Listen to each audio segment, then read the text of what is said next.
Hello, everyone, and thank you for joining us. This is Inform New Hampshire, and I probably ought to have a microphone in front of me. Yes. And welcome to the show. This is Richie to my right, Pat Murphy to my further right, and we are a group of old guys that are concerned about our country and the direction we've been headed. So we thought we would stick our necks out a little bit and talk about the things that are forbidden by the mainstream media. You won't hear it on the mainstream media oftentimes, nor will you find it in your college courses. However, we will talk about some of the Marxist stuff you'll find in college courses. And so we're here to help inform the average person that's out there being a producer in our country, producing wealth and creating for the country. And we're here to tell you some of the stuff that goes on behind the scenes that is less than advantageous for where we're headed. So we always want to start off with a quick tribute to our friend Jerry DeLamus, who's been imprisoned by the federal government out in Nevada. They SWAT teamed him here in New Hampshire. They made up some charges against him and literally made him up. And they've been holding him for over a year. It's a tragedy. It's horrifying. And his wife is a good friend of ours. She's a former state rep here in New Hampshire. And Richie, you want to say something about the website? Yes, I do. We want to continue to ask people to help Jerry and Sue. If you can give financially, please go to freejerrydelemus.com. It's JERRYDELEMUS. Give whatever you can. I'm sure they'd appreciate it. Keep them both in your prayers. And I also wanted to add that I believe it's next Wednesday, May 31st. Jerry's being sentenced, for those of you who didn't know it. He pleaded guilty to protect some friends because the FBI was harassing his friends and family and threatening them. So Jerry pled guilty to the charges to protect them. When he went in to change his plea, the judge wouldn't allow it. Judge Adolph Navarro, I don't know if you know her or not. Anyway, she's the one who won't allow the Constitution in her courtroom. But anyway, I can't imagine what it's like, and I worked in a prison, but I can't imagine what it's like to be innocent. 15 plus months in jail, 2,500 miles from your house, and you can't get justice. But you can get all the money in the world for the state in that private prison because you keep it full. Anyway, I have a message for President Trump, and I am a supporter of President Trump, but I have a message for him. So please, let me get this out. If you want to show the American people true justice, please go after, and I realize we only have 5 viewers in this TV show, but maybe out of you 5, one of you might know somebody who knows Trump. So if you could get this message to him, I'd appreciate it. Tell Mr. Trump to prosecute whoever it was that was responsible. It was either the FBI or the Oregon State Police for murdering Lavoy Finicum on January 26, 2016. They murdered him in cold blood. They set him up and they murdered the man. And anybody who's got half a brain can see it. And I'm asking for justice in this country. Secondarily, I'd like Mr. Trump to pardon the 16 men who are in the Pahrump, Nevada jail, and then arrest Adolph Navarro. I don't know her first name, so it's Adolph for now, the judge in the courtroom, for saying she won't use the Constitution. That is treason. This is the Constitution, the supreme law of the land, that Mr. Trump and Adolph Navarro are supposed to go by. So I'm demanding, for one, that these people, the Trump administration, I don't expect him personally to do it, but Mr. Sessions, I don't care who it is, if FBI agents murdered a man, they're guilty. And not only that, I don't want them on the payroll. And I pay their salary, at least partially, my tax dollars do. So I want them investigated, and if found guilty, sentenced appropriately. That's my plea to Mr. Trump. Thank you. Good job, Richie. Yeah, Richie. All right, so we kind of rushed in here today. What I'm going to do, guys, is I'm going to pull up a couple things on the computer. First of which, I want to talk a little bit about David Horowitz. He was a guest on the Alex Jones show, and David Horowitz is a former 60s hippie revolutionary communist who grew up in a communist family. Literally, his parents were part of the Communist Party. And shortly into his adult life and shortly into what he was engaged in with the revolutionaries during the 60s, he began to wise up and see that there was a lot of fraud and misinformation, and that the people were really being duped, and that the end game was disaster. That's my take on his take. So David Horowitz has became a conservative and has written some outstanding books on conservatism. But Radical Son is one of his best books. It shows his being brought up in New York City with hardcore communist parents that kind of kept that on the QT, and he talks specifically in that about being out on parading around with the party and looking at the crowds in that who were, anti-socialist, and saying to himself as a youngster, geez, we're really doing this for you, how come you don't understand? But his big epiphany in life was when Betty Van Patten was murdered by the Black Panthers, that he had a complete change of heart and began to look a little more deeply into the politics of what he had been involved in. But he's a great source. Yeah, he's got an amazing website too. So with a little help from my staff here, if I can get some of this played. Here we go. It's a broken system. I mean, they're just trench warriors for the left that wants to He impeach. talks about the whole left as a movement, where he says you make the mistake of looking at certain individuals as being responsible for what we see in David the Horowitz country joins us today, till but it's the about 40 movement as a after. whole. He's Then we've talking got to me Michael about Schneider the media there. with some critical economic But I news want to joining go us. forward a little bit on Alex, here. I talked about this Bring months it to ago. They're now floating the idea. 3:30, I think it is. And this will segue into some of the things we need to talk about. Is when you have a civil war situation, when you have somebody actually not participating in the American political framework that we have. We've had honeymoons for incoming presidents. It's the peaceful transition of power. It says that we're all part of one nation, even though campaigns are divisive. They've thrown all of that out the window, along with our national motto, which is "E pluribus unum," out of many one. And the reason is, identity politics. This is cultural Marxism. That's the way they describe it. The American idea is that regardless, we're a country formed by people who came from diverse countries, diverse ethnicities. So he's pointing out that what's happening on the left is cultural Marxism, which we've talked about a lot. So, Yeah, we talked about the Frankfurt School in the 1920s and coming to the United States in 1933 when the Nazis took over in Germany. Then the Frankfurt School with Marcuse and the rest of these guys merging Freudian psychology with the class conflict of Marxism in the 40s. But I don't think he talks too much about the 70s, where that gives way to a thing called postmodernism. And you're watching the effects of that now with all these kids that are out there with the violence and this Antifa group that you see that's out there all the time, spouting out all these crazy things. But that's something that you need to talk about, I think, is postmodernism. Yeah. It's as a philosophy. It's scary. It's in your schools now. It's been in universities for a long time. Well, one other thing, Pat, he was a Marxist back in the 60s, so he knows what he's talking about. And his parents were going back to like the 30s. Yeah. So Yeah. he was brought up in a communist family. So Yeah. and he does have a good website, and you can learn a lot from it. But postmodernism, if you look at it, it came out of France primarily. Paris has produced radicals since the French Revolution. They seem to be the hub and the center for that. And there was an individual by the name of Jacques Derrida. He's one of the bigger ones. A lot of these guys are gone now, but they produced a philosophy where they say that there are no absolute truths. Whatever your opinion is valued, is value. Whatever your opinion is, that has value. If I believe in something totally different, that has value. So you can never know the truth.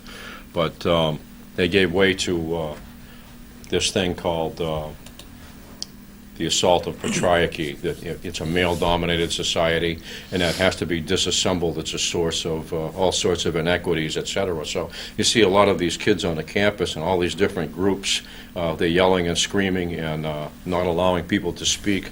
But a lot of it is a result of postmodernist philosophy, where they have no intention to debate. They don't believe that logic can be used effectively, that logic is a tool of the patriarchy.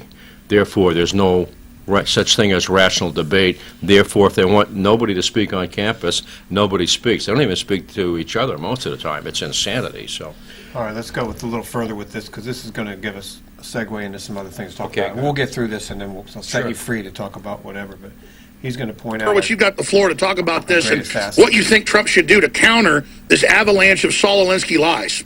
Well, the media is, we don't have a news media anymore. It's a broken system. I mean, they're just trench warriors for the left that wants to impeach Trump because Trump represents America. Trump represents the traditional American way of viewing things. You judge individuals on their merits, not according to their origins. They can hear it on. That's why they hate him. And he's our greatest asset. You're asking how we can fight back. The biggest factor here is that Donald Trump doesn't back down Yes. and goes for their jugular every time. That's our greatest asset. Our weakest is the Republican Party.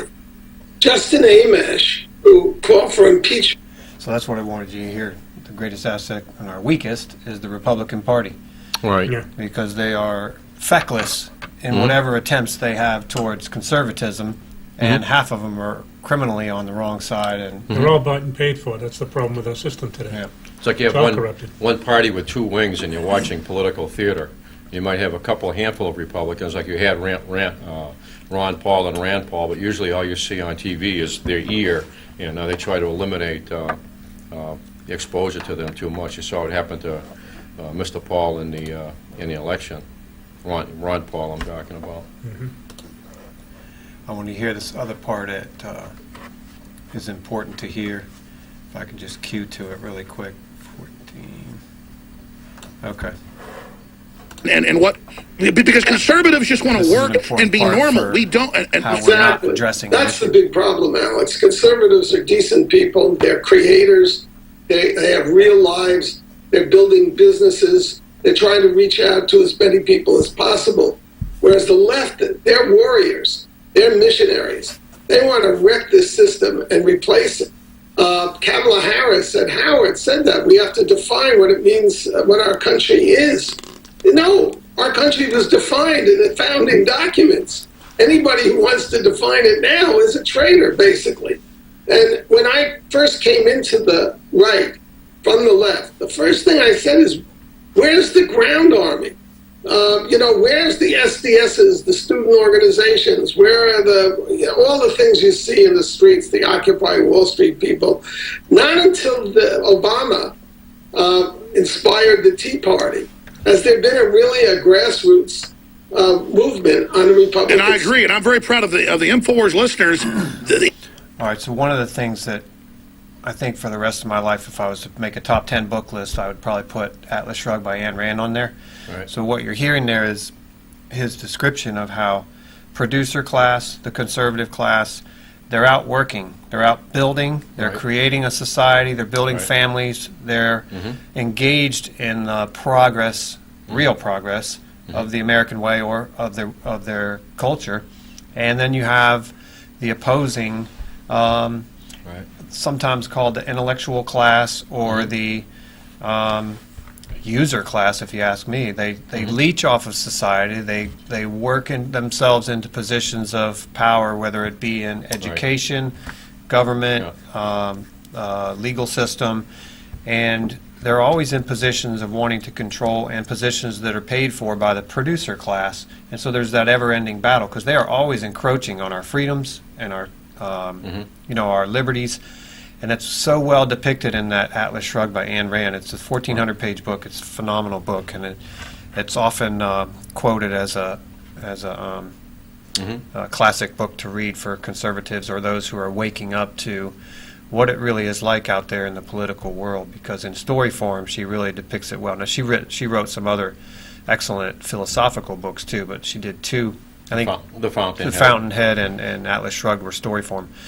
So anyway, it's important to hear him say that when he joined, when he abandoned the leftist, Marxist, revolutionary crap that was going on in the 60s, and he joined the conservative movement because he saw the logic and the understanding of things, he was looking for where the hell are the people? Where's the ground war? Where's the organization? Where is the... There was no movement. Yeah, there's no movement Yeah. for the conservatives. Yeah. The conservatives, in large part, have not engaged in, and I meant to hear him say it, did he say we need to treat this like a war because they are at war with us? Well, Washington is a bureaucratic atmosphere, and the Democratic Party dominates, and they are the party of bureaucracy.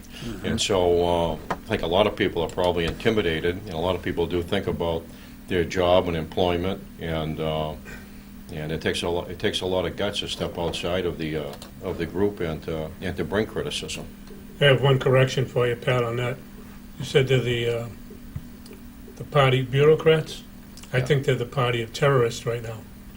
Yeah. And I'm being serious. The reason I say that is Harry Reid, who drove out a bunch of ranches out of Nevada Yeah. to sell property to the Chinese for a solar price. The same thing with Nancy Pelosi, that dipwit. I got names for all of them, but I'll be nice. I mean, these people they terrorize people. Well, there's a criminal element in all socialism. If you look at the history of the Soviet Union, the reality is they were a mafia with an ideology, with a sophisticated ideology that they pushed on people. And what you had was, primary example is that they instituted an enormous bureaucracy that from day one it started to grow, and it never ceased to grow. And if you look at the whole history of that country, it's a prime example. You had Lenin die in 1924. We had a contest for power between a number of individuals, but primarily Joseph Stalin and Leon Trotsky. And if you look at Trotsky, he was like three others in the then Politburo, Kamenev, Zinoviev, Bukharin. They're all intellectuals and involved in writing their memoirs and in this whole world of great ideas, and like to be out there and to talk. And if you looked at Stalin, he played the role of the moderate, and he acted as though he cared about the revolution, he cared about people, and he took these jobs that nobody wanted as Commissar of Nationalities and began to build a huge bureaucracy behind the scenes, very, very quietly, unobtrusively. And what happened was he had an inherent understanding that when you give those people jobs, they have a vested material interest in that, and they would support him no matter what their ethical feelings were on something. And that's one of the primary political lessons of the 20th century is that if you build an enormous bureaucracy like that, you're going to be supported, and those people, as long as their sustenance comes from that, will probably go along with things. If you go to Washington now, and you take a look, inside the Beltway at the horrendous construction that goes on all over the place constantly, a lot of that is probably related to the size of the government and to what you had with the affordable health care coming in. There was going to be a permanent political bureaucracy, and the American people would finally wake up and say, what happened? We can never change things or get rid of them, and you'd be stuck in the same type of thing. Yeah. By stealth. I grew up down there. And You grew up down there? I went down there 6 months ago and was reminded of the massive building that goes on all over the place down there, and it's well beyond the Beltway. But you take, in the United States, 3 of the richest counties are right there, Washington, D.C., and in the country. And they didn't experience a dearth or a recession of any kind the way the rest of the country did. Right. And so they're insulated against that because they're leeching off the rest of the country. They're semi-aristocratic in the attitude. They are, totally. They are, and if you look at aristocracies throughout the study of history, no matter where they are, they have one thing in common in terms of, it's a common element in terms of their attitude towards the people that they're over. And do you know what that is? It's indifference. They just don't care. Yeah, but Pat, I gotta jump in on that, because one of the things that's bothered me for a long, long time is we the people look up to our president. Doesn't matter if it's Trump or it's anybody. We look up to him, and you can tell by the crowds. And they're cheering and they're chanting like he's the king. We look up to our president like he's the king, and we forget that the people is where the power is derived. But the people sit on their ass and do nothing to help the man we elect to take care of our problems.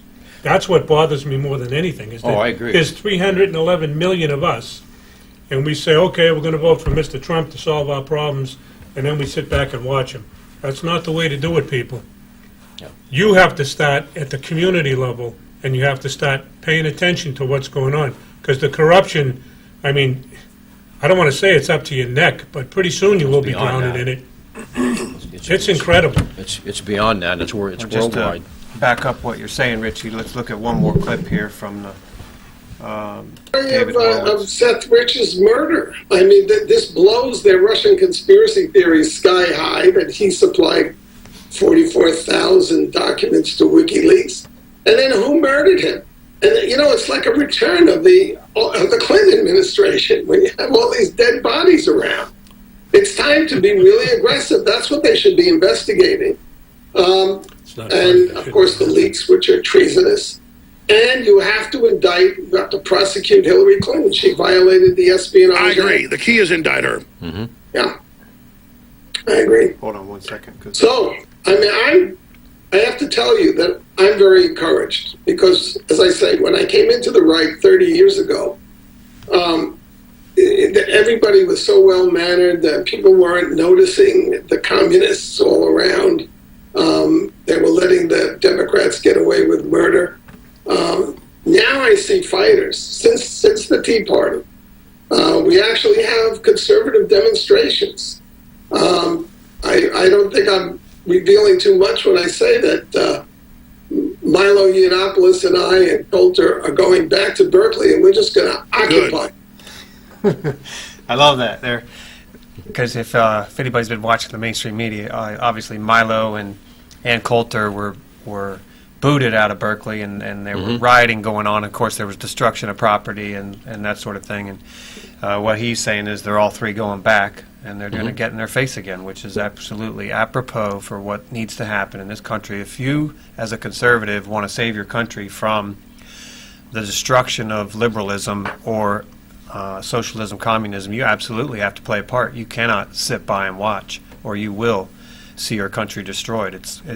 We're in the 11th hour. You know, the last minutes of the 11th hour. We've really got to stand up for our country. What are the two things that kill the American people? Fear and ignorance, right? Yep. Got to get over it, both of them. Start learning, yeah. Ignorance and greed, that's Charles Dickens on the nature of problems in most societies, you know, or Joseph Conrad, you know, human appetite. That's why we used to study literature. That's why we had the, you know, full spectrum of knowledge in education for younger people so they could become decision makers and see through some of this stuff. Instead, now we watch these, you know, these Antifa rallies, and these guys are, some of them, I watched one, it was a girl at a major university is with a bunch of others, and is screaming at the top of her lungs at a professor. She's screaming, and it's vicious language and foul language. And I said to myself, if I was the president of that school, I looked out the window and I saw that, I'd say, tell her to pack her bags and vacate the dormitory by 7 o'clock tomorrow morning, because you're gone, I'm going to tell you. They put up with all of this as though they're therapeutic institutions, and they're not about learning, they're about indoctrination. And that's what they've become, and it's all the way down into the high school level and beyond that. It's where I mentioned this thing with postmodernism, and these kids changing, you know, forcing their pronouns on you, 60 or 70 or 80 new pronouns to identify who they are from moment to moment. And some of it is fluid, but your tax-supported schools are putting these performances on. You have a captive audience, you know, young students and teachers that don't go along with some of this stuff, and they're forced to sit through the ritual, okay, and then to use that language. And you actually have laws being passed now in Canada where you have to use that language or it's a crime. And the situation is such where, let's say you send your son to school, you know, he's in second grade, third grade, he comes home and says, my name's Biff and this is what I am. And you say, well, no, really, you're Fred and you were born a male and you're my son. He goes back to school and tells the counselor that there's a problem with my dad, the next thing you know, you get a visit at the household. And that's true in Canada, and my understanding is it's coming into New York, so it's a way to come in and undermine totally the authority of the parents within the household. And it's not a new thing. Okay, you had it in Germany in the 30s, you had it in Russia. At the end of during the Second World War, you had psychiatrists do evaluations on Hitler. His name was Walter Langer, trying to anticipate what his moves were going to be. But one of the things they talked about was the Hitler Youth, and then youngsters that were in an organization before they went into the Hitler Youth at 10 years old.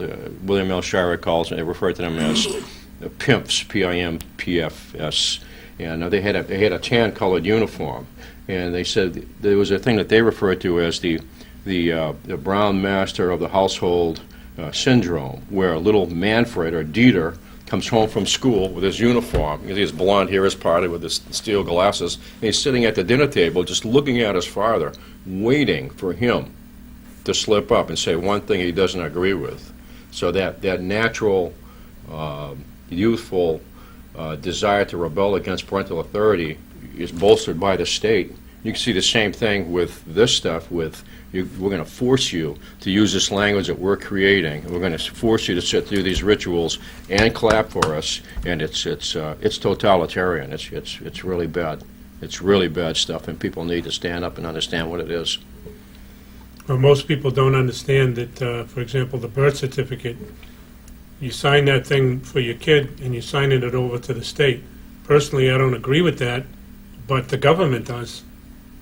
They accept that as, you just signed your kid over to me, the government, and now that's why they can go in and take your kid out of the home. They can discipline them in school, suspend them for making a gun out of Pop-Tart or something. I mean, just ridiculous, stupid crap. The other thing that I wanted to mention to people, and this is why you can't stay ignorant. You have to learn this stuff. The Congressional Act of 1871, okay, when they made Washington, D.C., its own country, and made us slaves by doing the 14th Amendment, saying we're slaves. That's all repugnant to the Constitution. It's not even a valid law.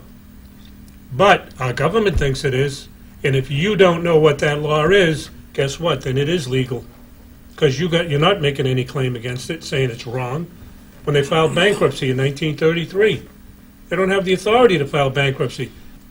Us people here, and you, we're the government, we're the people. How can you file bankruptcy on me? All they got to do is raise taxes. And if we see that it's a justifiable expense, we pay the tax.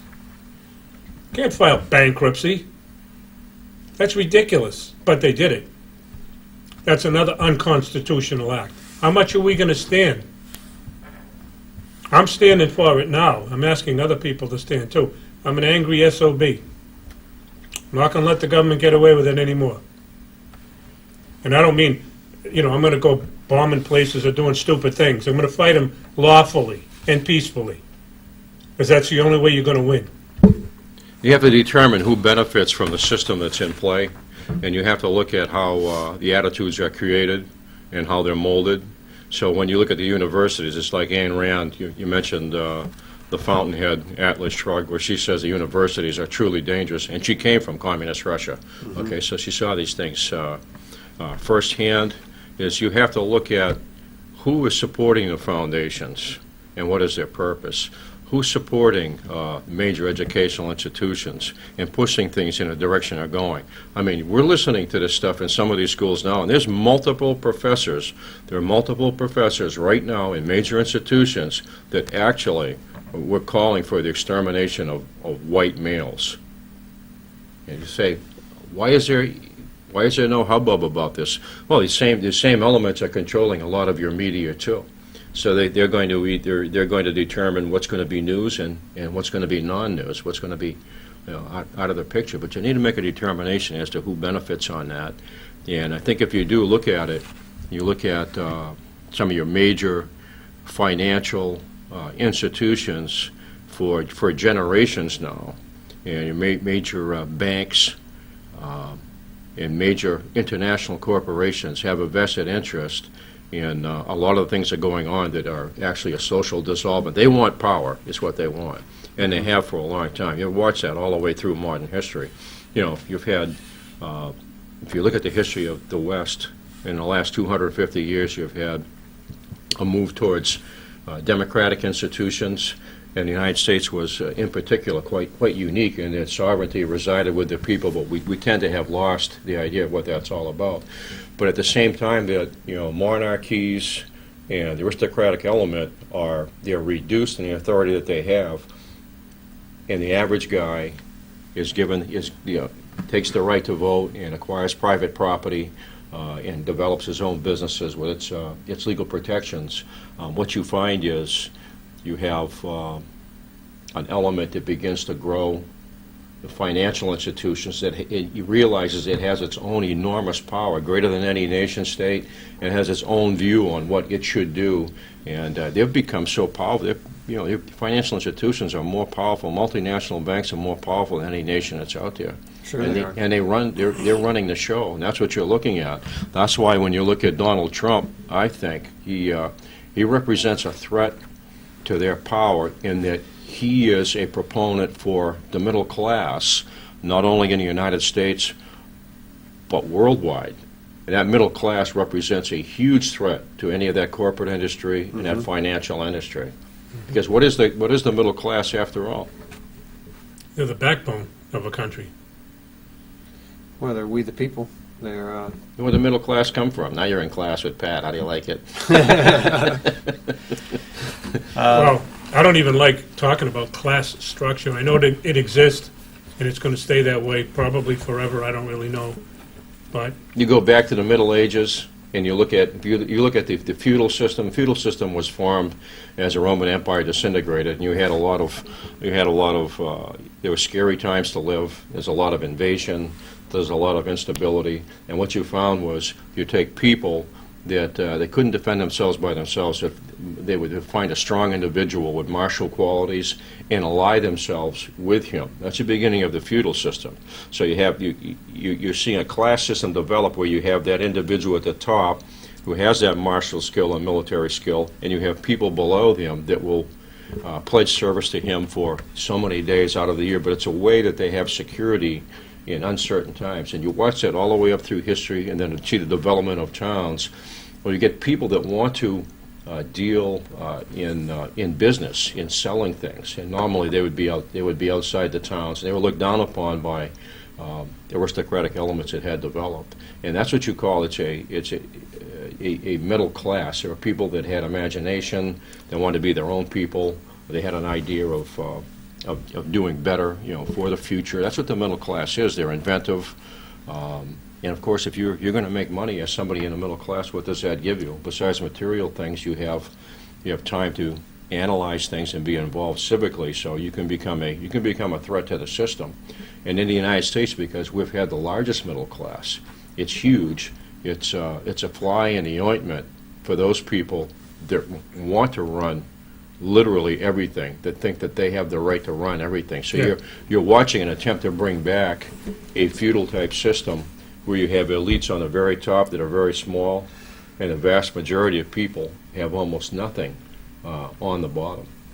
That's what you're looking at, I think. I'll tell you this, Pat, that this is my own observation as a kid growing up in school. I used to read about all the monarchies, in the past, and the tyrants and everything else. And I said, geez, I'm glad we don't have that here in America. And the fact of the matter is we do have it in America, and it's worse here now. Now, in 2017, I think this is the worst nation on the planet that ever existed, the Roman Empire, any of those empires back then. It's so corrupt from top to bottom, and everybody's participating in it for the almighty dollar. And that FRN, that Federal Reserve note, isn't worth crap. Dean talked about it here before, it's worth about 2 cents today. You buy a candy bar when I was a kid for a nickel. Today it's $1.25. Well, it didn't cost any more.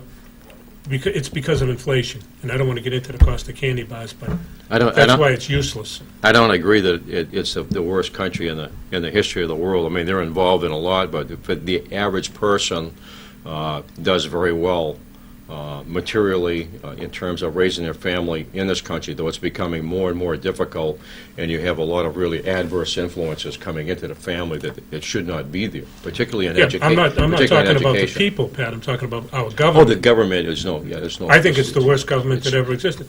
Look, they were what in you're saying. 75 countries, bombing people indiscriminately, saying they were terrorists. Now, I got news for you. If someone drops a bomb on my house and kills half my family, I'm going to be a little perturbed. And that's what's happening over there. You wonder why we have terrorists? I believe personally that our government's created this problem. I don't think people in the world want to live peacefully, all of them. Now, I know there's nuts, don't get me wrong. After working in a prison, I've met some really horrific people, but they're a small, small minority. And this garbage is crazy with our government. That's why we, the people, have to stop them. If you take a look at some of the elites, I can think of a couple. You think of Zbigniew Brzezinski. His daughter is Minka. Minka Brzezinski on TV with a blonde hair and blue eyes and aquiline nose and Eastern European looks kind of severe, kind of severe-looking person. Minka A. Brzezinski, A for Achtung. Her father. She is so severe, it's unbelievable. And it looks like Joe's eyes are getting smaller and smaller like hers when she looks at you like that, and she says, we're the ones that are supposed to tell people how to think. Did you guys see that? Yeah, on That's TV, true. the media, she representing the media was saying, Well, look at her. there's a danger of the alternative media Yeah, right. influencing people on what to think. That's our job, to tell people what to think. That's Yeah, Mika well, Brzezinski. Yeah, Daddy told me so. 1970, her father produced a book, Between the Ages, America in a Technotronic Age. If you read that thing, okay, he says that you're going to have elites will be in charge, traditional values will change, he says. So that means what? Judeo-Christianity is going to be out the window. Said, and everybody will have some sort of a file. They'll be instantly retrievable. And he says that people and governments and economies will serve the international banks. When you read that, it's like it's right out in the open. It's unbelievable. That's 1970. But I was thinking the other day, 100 years before that, just about 1874, there's a fellow by the name of Mikhail Bakunin, and he was a major figure politically. He was a kind of contested with Karl Marx, so he even looked like Marx, a lot of hair and big beard, and kind of a husky guy. He's an anarchist. But I was reading something he wrote in 1874. He said that the whole tendency in civilizations now is towards science. He says, and I think we will eventually, within a century, wind up with a technical elite that will be absolute dictators, and you'll envision a leadership by people with a lot of education technically, and it will be the worst dictatorship the world has ever seen. It will be horrific. This is 100 years before Brzezinski, and now Brzezinski is saying it, almost 50 years ago in 1970 when I was a kid. So look at Minka now, and I'm saying I don't know. This is kind of Yeah. Well, it turns out they were right, because that's exactly what's happening. And, we're under the illusion of freedom in this country, and there's a few people out there that still enjoy that illusion. But the truth is we're slaves to the debt system, and it can't last forever. It's been sustained Right. longer than most, right. but it's on the verge of collapse. So what we're going to see here in the very near future is some very dire times for the United States. And the big question, for me with Trump is, because I know Trump is up against these guys, the Fed, the international banking system. I know he's going after them, and Kennedy did it, and they shot him, and Reagan did it, and they shot him. So the big question for me with Trump is, how can he get, and I don't know if this is really happening, but how can he get a new Treasury dollar to replace the debt dollar, the Fed dollar, and maybe filtrate it into the system, and maybe we can turn this thing around without a total 5-year collapse. The one thing that may help, I believe, is the pressure that's being put upon the banks from around the world. And with that distraction in place, that may help him achieve that goal. But like I say, we have to push back, and if we start letting these people know that we're not going to tolerate it at this level, who wants a Federal Reserve note? It's a piece of paper, worthless. Danny brought it on last week. Was it when he demonstrated the $5 silver certificate and the silver dollar? it's a simple matter. I mean, if you had the currency that we had, 70, 80 years ago, the silver dollars, okay, yeah, you don't have to, people say, I don't want to carry 10 of those around. Well, 10 of those around would probably buy you groceries for a week. Back then I'm talking about. But even now, if you had this thing, because there wouldn't be inflation and deflation. They wouldn't be printing all this money, and it's a privately owned bank. The Federal Reserve is privately owned. Right. Printing all the money in the world just to pay people off, and it's going to collapse sometime. I don't know when. I don't know if anybody knows when. Whenever they see fit. But the money's going to be useless. And if you think that your children and grandchildren are going to live comfortably because you sold somebody out, you're mistaken, man. I can tell you, criminals, they eat their young. They don't give a damn about anybody. That's the most extraordinary power that we've ever seen is a power of fiat currency, because you could take the huge banks with what they have, and if you took every single thing away from them today, everything, but you left them with the power to produce fiat currency, within a couple of days they'd own everything again. You simply just reproduce that paper as fast as you can. It's just a horrific amount of power. You buy whole countries, buy armies, buy political personalities, pit countries against each other. It's just a huge power. And I think that's what Trump is up against, that particular group and what it's done. That's why I say he's a proponent of the middle class in all the countries of the world being able to develop and have freedom and interact in terms of trade with each other. He is the biggest threat that they have ever seen, and has enormous courage standing up to them, I think. It's amazing watching him. Well, partially due to we the people backing him, but also just because of his knowledge and understanding of the system and his willingness to stand against it and be fearless in the face of them, because they're after him every day, all the time. Well, certainly in the media. He's given up a lot to do that. Oh, yeah, yes, giving up his life, yep. Yeah, So, literally, well, almost literally his life, because he's I'm sure that the man's dedicating everything he has to doing the right thing. Yeah. I applaud him for it. I just wish, and Mr. Trump, just one more time, pardon the 16 men that are in that Pahrump, Nevada prison, because you want to make room for Hillary Clinton, Harry Reid, Nancy Pelosi, and some others too. You know who they are. do we want to cover this Comey issue at all? Sure. I mean, from Whatever what I read you about want. him, that's Terrible. tied into Obama and Clinton, took millions and millions of dollars in payoffs. Yeah, Comey's He's a just rat. a I mean, piece the of guy garbage. is the guy has been protecting the Clintons all along. He was part of the HCSB scandal where they were laundering money, or Right. he was also protecting the Clinton Foundation. He's protected. I don't know. There's a number of things, and there was a long article. I'm not going to try to read it because it's too long, but it was a fantastic article that was really pointing out the strategic brilliance of how Trump fired him, when he fired him. He fired him 3,000 miles away from home. They went into his office, and the Justice Department went into his office, not the Trump administration, because the Justice Department has the authority to do so. But they went in, so Sessions people went in, took all his files, and secured everything that he had while he was 3,000 miles away.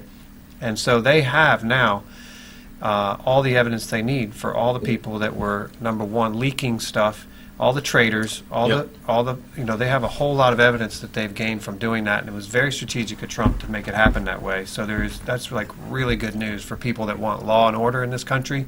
The fact that, number one, he's fired and out of there is great news. Number two is that all his private documents or his work his government private documents are extracted and now can be combed through to find out who the criminals are. And Was he the FBI director last January when LaVoy Finnegan got murdered? yeah, I Yeah. believe so. So Yeah, there's he's a been possibility, or is there, I'll put this in a question form, is there a possibility that Comey was covering up that murder because somebody in politics who might be the senator in Nevada asked him to do that? yeah, it's absolutely possible. Just a hypothetical. Harry Reid, he's in cahoots Yeah. with Comey. He's part of the Clinton cabal. Well, that, I don't know if I'd come right out Comey and say go- that, Dean, but, Comey Did I goes say right it back to out loud, or I was if thinking the it? shoe fits where? Whitewater. Goes right back to the Whitewater scandals and protecting the Clintons, where they bagged about 40 different people, but the Clintons walked. Yeah. I don't think they say in there was the same thing, says, I don't think there's any criminal intent, Yeah. that type of thing. And was a Well, you counsel saw- for McDonnell Douglas and left with about $6 million there, so you see the military-industrial complex and this idea of, public-private partnership and how everything works down there in that whole zone that's so detached from the average American out here. Well, for that We just useless don't feel money. represented, Yeah. It's crazy. It really is. Well, Comey, first of all, there never was any evidence. They haven't shown one bit of evidence that says that the Trump administration was in cahoots somehow with Russia. None. Nobody on his team or anything. Comey admitted to Donald Trump 3 times that Donald Trump was not under investigation. They were investigating his transition team or whatever. So, and of course Donald Trump has the authority to fire him. But, the important thing was that Comey was playing this game and he was walking the fence. And of course when he came out and spit out all those crimes that Hillary had committed and then said no prosecutor would prosecute this for whatever reason he's making up in his head, and they didn't prosecute. So everybody that sat there and watched that live TV program with Comey 3 days before the election or whatever it was, a week before, I don't know, but it was very clear, like listening to that, like, wow, she's going to be indicted, because he was listing her crimes. And then he sat there and said to the American people, obviously they think we're that dumb and gullible, that it wasn't appropriate to indict her for anything. That alone is dereliction of duty, if you ask me. It was just... Yeah. Look at the people that were crying in the streets because she didn't get elected, though. That's how pathetic some Americans are. Yeah. I mean, the Oh, yeah. woman belongs behind Brainwashed. bars. Yeah. Yeah. Yeah, that's true. She's a criminal of the worst kind. Yeah. Well, and the other thing is that now the deputy FBI director, who can operate, because Trump can put in a deputy director to run things until a nominated FBI director can be put in place. And until that time, Trump gets to choose whoever, and that person, whoever it is, has to be left alone by, the political class that wants to pick and choose who they get to let into those types of positions. So it's a good situation right now for justice in America, and I think it's a bad situation for a lot of the elites in this country, and they're starting to squeal like pigs. And look at the press corps. I had an article there. They eat their young. The press corps The press is up in arms over Alex Jones with the InfoWars site. He got a press pass for his organization to be in the White House. I think it was only a one-day pass, but my the God. media started screaming like out of control. And it's his press representative, however, is Jerome Corsi, who, Smart independent of Alex Jones, is a fantastic reporter for years and years and years, and is he's as good a reporter as any of them in there, and ever will be, and better than most of them. But Jerome Corsi, he's phenomenal, and he teamed up with Alex Jones to be that representative for InfoWars to go in and be part of the press corps in the White House, and they love to scream about that. That's their territory. Diversity and choice is so important to the left until you start encroaching on their little territory of control, Right. and then they freak out like a bunch of little crying babies. They think government's their own private plaything, and the media is, it's part of the establishment. I mean, look at the Harvard, and coming out of Harvard, I was surprised, a Harvard study on Trump's treatment as far as reporting went, and there were some news agencies that were 100% against Trump on every article they produced from the time that he started running. Some 95%, they're all in the mid or high 90s. Yeah, It was negative against Trump. the only one that was positive was Fox. It was 51 or 52% positive to 48% negative, and it was just like, it's worse than the Soviet Union. They used to have a thing called Glavlit in the Soviet Union. If you had a story, they would look at it and they had to parrot the party line, and if you come out with the wrong thing, it would be, you're off to the gulag. You're gone totally until Stalin died. Then they said, no, just put you in a psychiatric prison, psychiatric penalization after that, Glavlit. I mean, these guys here they'd fit the whole thing. I'd say they're unbelievable. There's a reason for that, though, Pat. The communists aren't in Russia anymore. They're in America. They're in our government. Well, what you have to understand is the elites created communism. When you read Anthony Sutton's books and that, because you can deal with one guy or with a Politburo in one country, and a financial elite or corporate elite can go in, just deal with that one person and have anything they want inside of that country, or pit one country against another. It works out. The socialists destroy the middle class. The same thing that you had in the Soviet Union. It's a total eradication of the middle class. Your productive people they're eliminated. They're pushed right out of the way. It's why Russia struggled so hard now is they eliminated their very best people, a lot of middle class people, and they eliminated the history of it. So the younger people they don't know about the people that tried to stand up to Stalin and Lenin, because a lot of that's been erased from them. So, So let's talk a little bit about solutions for the audience and for the American people. And I know I didn't ask you ahead of time, Richie, but would you be willing to talk a little bit about National Liberty Alliance and how that might, what yes. they're up to might benefit? Yeah, the reason that I got us. involved with the National Liberty Alliance is simply this. My brother had told me about them. I checked them out on the internet. And one of the things they have on their website, only the people can save America, which I thought was very profound. So I got involved. I started studying the website and learning the Constitution. And I'm still learning the Constitution. I'm no expert by any means, but I'm proud of what I have learned, and I continue to strive to learn. But the National Liberty Alliance is trying to restore the common law grand jury, which roots out corruption in government. It's another word for it is the court of record. A court of record is where the sovereign people go to have their common law jurisdiction. Once they start bringing these back, and they will be brought back if enough people wake up and start demanding them from their government, because it's their government. The government doesn't own you, you own the government. You pay for it. But I thought the National Liberty Alliance, and I think they're closer today than any other organization out there. They're filing papers into the court in Albany and the U.S. District Court. I'm not fully on top of it, everything that's going on day by day, but they filed it there. They're going to take it to Jeff Sessions if there's nothing or no action from the U.S. District Court out there. And hopefully Jeff Sessions will. If Donald Trump says he wants to restore the rule of law, this would be a great way of doing it. And if they do that, the floodgates are going to open up across the country for courts of record in common law jurisdiction or the common law grand juries. And people will, and I'm saying people, I'm talking about our government officials who are corrupt, will end up in prison where they belong. So I'm very optimistic. I have no animosity towards anybody except for the people who are running, I'm sorry, not running, who are the corrupt ones who are running our government, because things are out of control. I watch families being torn apart, people's homes being torn apart, just everything you can think of. The 16 men out in Nevada that are innocent, they stood up to a tyrannical government, and if you don't think it's tyrannical, then why the hell did Mr. Trump say we got to drain the swamp? He wasn't talking about toads and tadpoles in that swamp. He's talking about corruption. So it has to go. And the National Liberty Alliance, in my estimation, is one of the ways that it should go.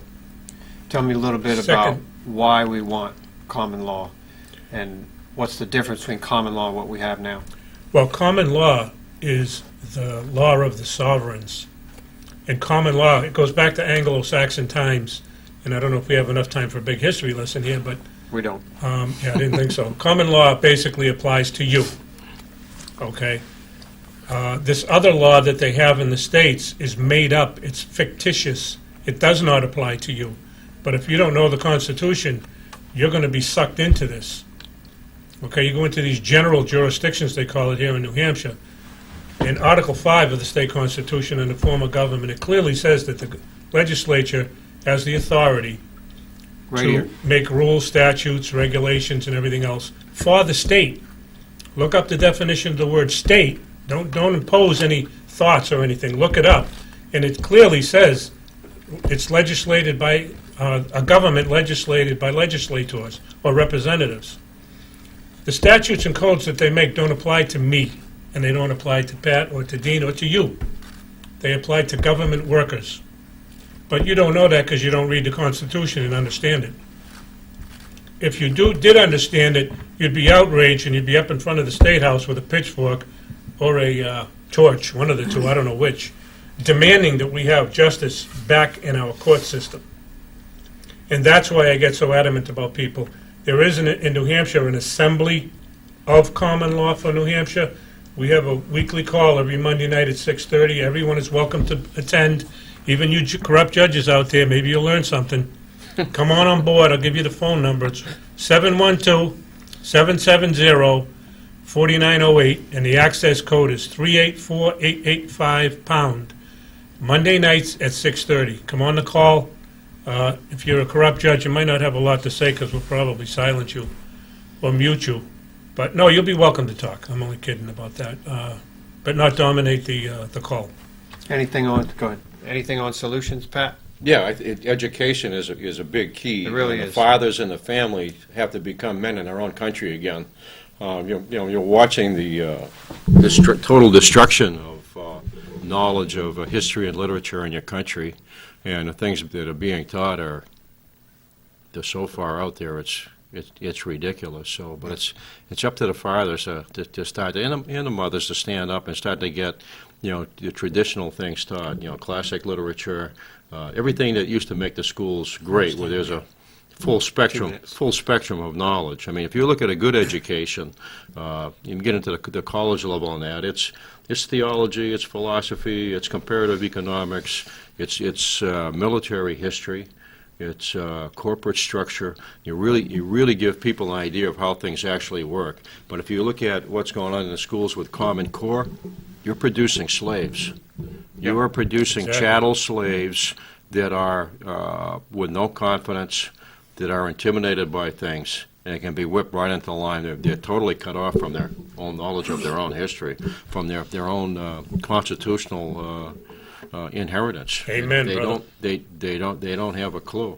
I mean, I watch stuff on TV once in a while because I'm not a big advocate of TV, but I watched it on the History Channel last week, and it was a pretty good show on World War II. It was on the Pacific, and right towards the end of that, there was a commentator on there, and they were talking about battles in the Pacific, and it mentioned how these horrible atrocities were committed by the American Army, and that these things happened, the Japanese had done things, and that's just how things are when you have a war. And I said to myself, here's the problem that you have, is that you have these globalists, you have internationalists that want to reduce the nation state down.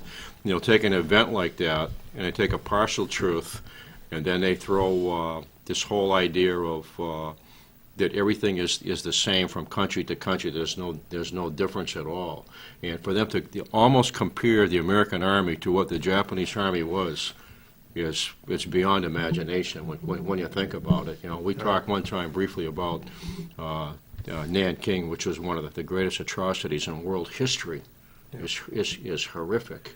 And you don't seem to get that treatment in some of these, where they're bringing every nation state down to the same level in saying that war is a horrible thing and it brings out the worst in people, and that's what this was, and that's not what it was at all. There's a total difference between the two armies. We got to wrap it up. The last thing I want to say about the National Liberty Alliance is they have an outstanding civics course, which is free. All you do is sign up on their website, nationallibertyalliance.org.